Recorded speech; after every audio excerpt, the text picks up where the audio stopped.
There was another episode when Tupac Shakur was a guest star on the show. Were you in any scenes with him? I know that Jada Pinkett Smith had a storyline with him, but were you involved with that episode at all?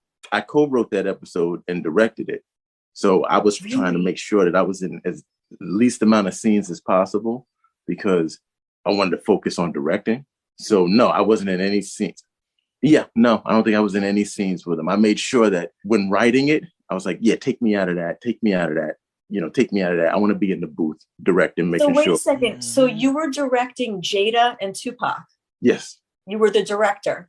Yeah. I have like goosebumps. No, okay. So what was that like? Because they had this long-term friendship since high school in real life. Like, what was that like directing the two of them together? It was fantastic. They had a seamless chemistry. How do you direct De Niro and Pacino? You just kind of stand back and you let them go. You know what I mean? And you hope that the cameras are in focus.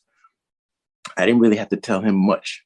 I didn't have to tell her hardly anything. Yeah, it was a joy to watch. It was probably the easiest directing job. The fight scene, we had to tweak a little. We had to work on it because it was a fight scene between Jada's current boyfriend at the time, Dorian, and Pac's character. So we had to kind of spend some time working that out. But once I said action, it took on a life of its own. It felt like a real fight. It felt like a real brawl. And that was Pac. That was him going in like, I'm going to whoop this sucker's.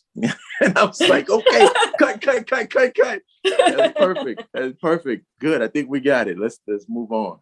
Yeah, it was awesome to direct the two of them. They were good buds. And I kept asking her, is he going to show up? Is he going to show up? Because I got lots of rapper friends and time is not their friend. So I was like, yo, we got to go at, be ready at 10 a.m., 9 a.m., whatever. Is he going to come? Is he going to come? Does he want to do it? She was like, yeah, he's coming. He said he's excited. He's on his way. Okay. Was he like eager to please and eager to do his job the way you specified it? I mean, what was he like on set? I always felt like I loved him as a rapper, but I was jealous, if you could say, of him as an actor.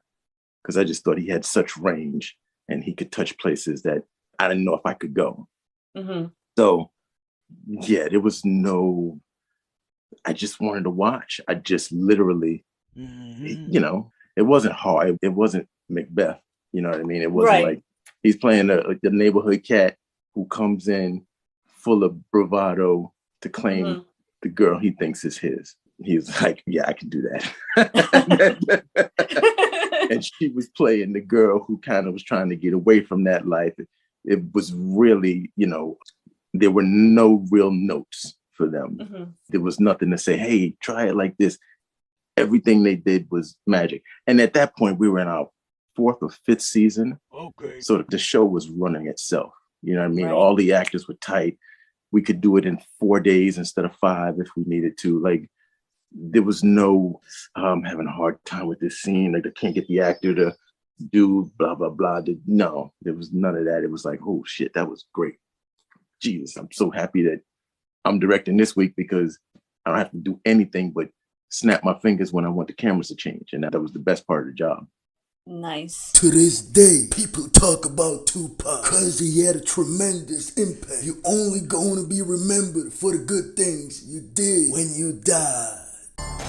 Roger, tell these subscribe to the Prophet channel. I got you. I love you to death, and I will always love you, my father, because you didn't see what I had, you see what was deep in my heart. The only man in the world who can do handstand push-ups with his fist on concrete. With Prophet Muscle. Subscribe for more.